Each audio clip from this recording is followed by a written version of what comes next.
Hey everyone, welcome back to the channel where we bring you the best tips and tricks for your iPhone. Today we're tackling a really frustrating issue when the Face ID and passcode option is completely missing from your iPhone settings. If you've run into this problem, don't worry, I'm here to help you fix it. Stick around for step-by-step solutions to get things back to normal. So you're trying to set up or adjust your Face ID or passcode settings, but when you go into your iPhone settings, it's nowhere to be found. This can happen for a few reasons. Your device might be restricted, a software glitch could be causing the issue. So let's dive into the solutions.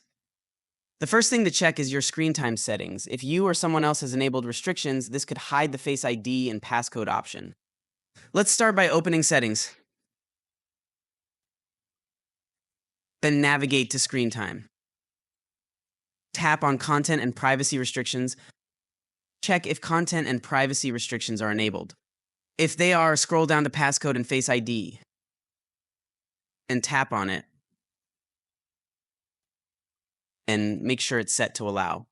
Once done, go back to settings and see if Face ID and passcode have reappeared.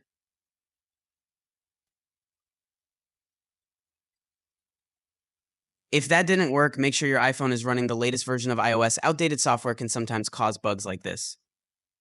In order to update, open Settings, navigate to General, and tap on Software Update.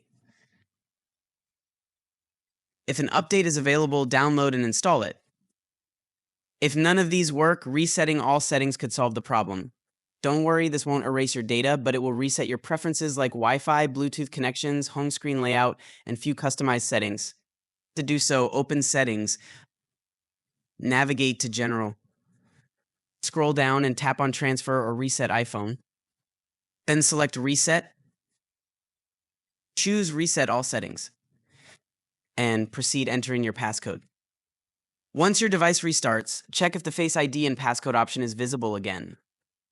And that's it. I hope one of these solutions helped you fix the issue. If you found this video helpful, give it a thumbs up and don't forget to subscribe to the channel and hit the notification bell so you never miss out on more tips and tricks. Thanks for watching, and I'll see you in the next video.